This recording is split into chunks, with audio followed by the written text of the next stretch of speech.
Okay, welcome back to the deep dive. Glad to be here. Today, we're diving into a really specific piece of audio that a listener sent us. It's from July 25th. Yeah, and it's quite something. Very detailed, very critical, laying out these huge international conspiracies, political stuff. It really is, and it presents this unique narrative, doesn't it? Timelines, motives, connections you probably wouldn't see elsewhere. Definitely a unique perspective to unpack. So, our mission here for you listening, especially the listener who sent this in, is just to unpack this specific source. We want to understand the information, the claims inside this material. Exactly. We're pulling out the key points, figuring out the references, and just laying out the story as the source tells it. Nothing more, nothing less. And it's worth noting, the source itself mentions it comes from a channel with a big audience, calls it the most active intelligence audience in the world. Right, so these ideas are definitely out there circulating. Okay, let's get straight into it then. The first claim, the really big one right off the bat. Germany planning to invade Russia. Yeah, that's the headline assertion. Germany and allies prepping an invasion, Yeah. and they give a time frame. August. August. Wow. And what's the basis for this, according to the source? It points to a leaked German newspaper report. They call it the Deutsche Nachrichten, DZIPDN. DWN, okay. And this report supposedly cited a draft Bundeswehr document, the German military. Right. That document, the source says, declared Russia an enemy of the nation. And they attribute this warning, this specific info, to Paul Craig Roberts. Yes. Described as former Assistant Secretary of the Economy under Reagan. Yeah. Did the tax cuts that worked. The source calls him very old, but he's very intelligent. Gotcha. And the timeline again, plans leaked when? Leaked last month, which would be June relative to the recording date. Okay. And the invasion itself planned for August. Very specific. It is. So the immediate question, if you're hearing this, is money. How does Germany fund something like that? Well, this is where it takes a really unexpected turn. The source claims the U.S. Marshall Plan. From after World War II, rebuilding Europe. That's the one. The source says it's still going, that it never ended. And it's still paying huge amounts of money to Germany. Wait, seriously? The Marshall Plan never ended? That's the claim in this audio, yeah. And they attribute that specific detail to John Kerry. Former Secretary of State Kerry. Saying he mentioned it in a speech about a year ago. Okay. That's a significant claim. And the conclusion the source draws from that... Well, it connects the dots. It says American taxpayers are getting screwed, basically funding Germany's boom, making Germany the leaders of the Euro nations. Right. And there's another layer. This funding also supposedly made German banks slaves of the Federal Reserve System owned by England. So Germans become slaves to England through this mechanism. That's the source's logic, yes. Quite a chain of connections there. It is. Okay, so invasion plans, funding through a still active Marshall Plan. How does the economy tie into the motive for invasion? It gets woven right in. The source alleges the U.S. dumped trillions of dollars of worthless hedge funds into German banks. Specifically, mentions Deutsche Bank. Which it calls the... what was it? The Bank of the Holy Roman Empire. Quite the title. Yeah. So German banks are holding toxic U.S. assets. That's the implication. And the source even references an older video it made about a year prior. Oh, yeah. What about it? Claiming Deutsche Bank actually filed for bankruptcy, but China stepped in, bought a controlling interest to stop the euro from collapsing. Okay, so China saved the euro, according to this source's previous claim. Right. And this leads to the interpretation of why a war is needed now. The source says this is why she wants a war. She, meaning Hillary Clinton, based on the context. The context strongly suggests that, yes, the idea is to create an economic collapse and then demand a war. Like a distraction or a reset? Maybe both. It draws parallels to World War I, World War II, even the Spanish-American War, calling it the attack on the Main. Attack on the Main, presumably. Okay, so war as a cover or a consequence of economic failure. That's the narrative presented. Let's dig into the military side more. The source gets really specific about alleged plans and targets. Incredibly specific. It talks about an initial plan. Moscow, targeting Putin, Medvedev, their command staff. Wow! Using shooters, supposedly with Red Cross passports. Red Cross passports. But the source says, flat out, didn't happen. Why? Because the U.S. Embassy missed, whatever that means. Huh. Okay, so that plan failed. What about August 3rd? Plan B, maybe? August 3rd, the idea is to use crisis actors. The crisis actor claim. Yeah, to stage some kind of crisis, either in Smolensk, Russia, or maybe Kiev, Ukraine. And who's funding this, according to the source? U.S. State Department. And it claims this was approved by Hillary when she was Secretary of State. So linking it back again, if that August 3rd plan doesn't work. Then there's a backup for the backup. The crisis gets hatched in Belarus, near a city called Velkovsky. Okay, Belarus. Then what? That becomes the trigger, supposedly, for Poland to attack, using missiles they've built up. Poland attacks through Belarus. Yeah, under the excuse of needing to rescue the Polish people living there. Wow. This is elaborate. What about the full moon, August 18th, 19th? Right, another date. The source talks about an unholy alliance planning to take St. Petersburg. An unholy alliance. Who's in it? The source uses this acronym, I-Fuku-Kusu. Says it stands for Irish, French, UK, US, and Yugoslavia. I-Fuku-Kusu. Okay, that's memorable.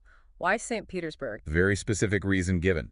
Destroy the Hermitage Museum. The art museum? Yes, but more importantly, destroy documents supposedly kept there. Documents the source claims prove Russian superiority over Rome and England. And if those documents were known... Russia becomes the legal leader of the world. That's the source's take on the motive. This is quite a narrative. Does it mention other regions? Oh, yeah. Turkey is supposed to invade Georgia, take Chechnya and Dagestan. Describes that area as the old Khazar Empire. Khazar Empire. Yeah. Okay. And further east, China. China's kept busy by Vietnam, Laos, Cambodia.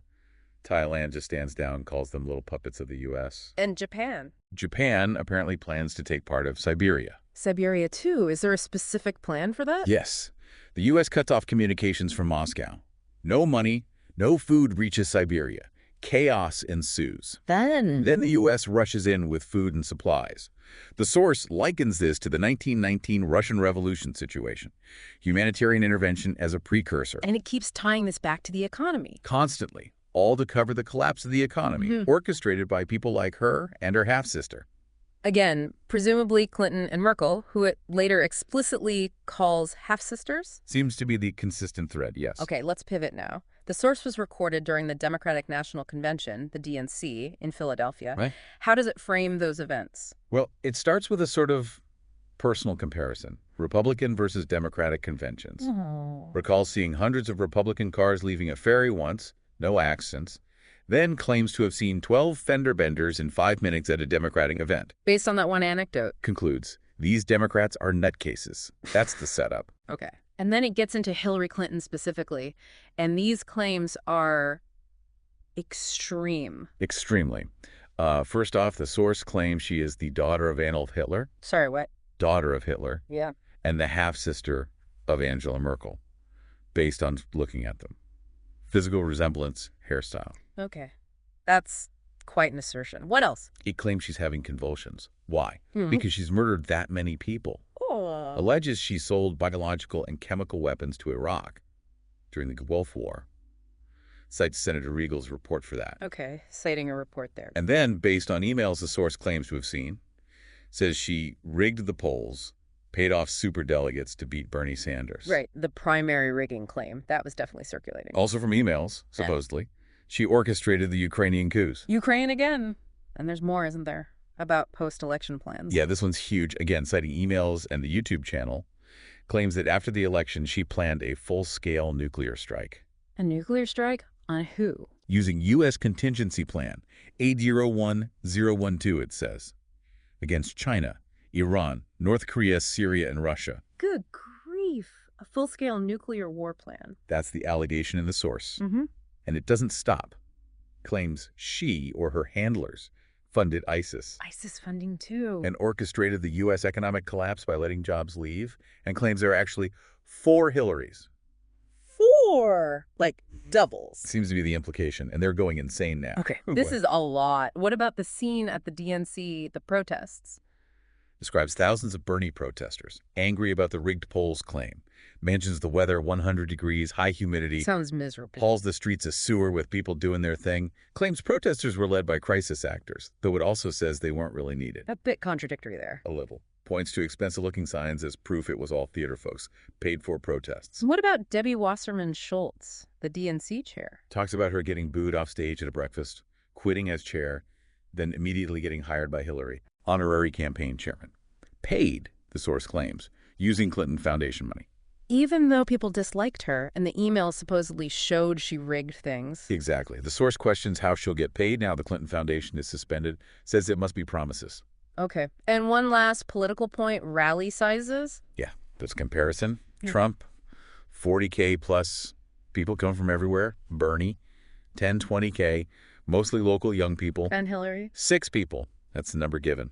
Claims it forced her into town halls because the 6 weren't even real supporters, just looky-loos. 6 people. Okay.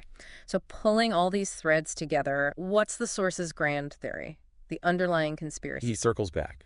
The war, the economic stuff, it's all orchestrated to cover up the economic collapse. Right. And the chaos of the DNC, that's also part of the plan, a distraction, to hide the German war plans. Orchestrated by? Hillary Clinton and Angela Merkel, the alleged half-sisters, With the goal being? to wipe out all of the economic problem, but also kill everybody, destroy 90% of the population. That's the stated endgame. A massive depopulation agenda tied to war and economic collapse. That's the picture painted. But then it goes even deeper. Deeper how? Connects it all to glowing pyramids across our solar system and something called the Essays Agenda. Glowing pyramids, essays agenda. Yeah. This is presented as the real reason for creating a world war. Yeah. Says something is here to take the planet back. Take the client back from who? Doesn't fully explain. Admits uncertainty, refers listeners to a book, but links these cosmic or off-world elements to the global conflict. Wow. Okay, so given this apocalyptic scenario the source lays out, how does it suggest preventing it? It puts the responsibilities squarely on Russia's leaders. Putin, Medvedev, Sergio. Why them? Because the source claims they haven't done as God asked them to do. The implication is, if they had, this wouldn't be happening. Though the solution is? Prayer. It makes a direct appeal to its audience. Pray for Russia's leaders to do as God asks. And if they do? Then God will stop the war. That's the belief expressed. And it emphasizes the power of collective prayer. Absolutely. It says when 1 million people keep praying, things start to change. Prayer is presented as the key intervention. Okay. Were there any other sort of smaller details mentioned along the way? A few interesting ones. Something about a camera on a gold and silver mirror making everything public to the Russians. Not entirely clear what that means. Yeah. Anything else? A quick personal note. The speaker mentions drinking specific teas. Ige Citric and Ronnie's Life Change Tea with colostrum says they feel psyched to share the news. Adds a bit of personal flavor, I guess. And one more thing, dismisses the idea that the DAO is run by AI. Calls that a stupid statement. Doesn't specify which DAO, though. Right, DAO being decentralized autonomous organization, typically. Okay. So yeah, you put it all together and it's an incredibly intricate, intense tapestry of claims. Marshall Plan funding, German invasions, specific dates, economic plots, the DNC chaos, Hitler's daughter, nuclear war plans, pyramids, prayer. It's a lot. It truly is. And just to reiterate one last time, our goal here was simply to extract and present the specific information and the unique perspective from within this single audio source that was provided to us. Exactly. We're just mapping out what this one source alleges. So, and be a final thought for you, listening. When you encounter narratives like this, so detailed, so confident, connecting so many global events to hidden plans and specific actors' narratives that clearly resonate with a large audience, what does that tell us? How do you process such complex and, frankly, often shocking information? Something to think about. How do these intricate stories function in our information landscape? Thank you for joining us for this deep dive. Yeah, thanks for listening.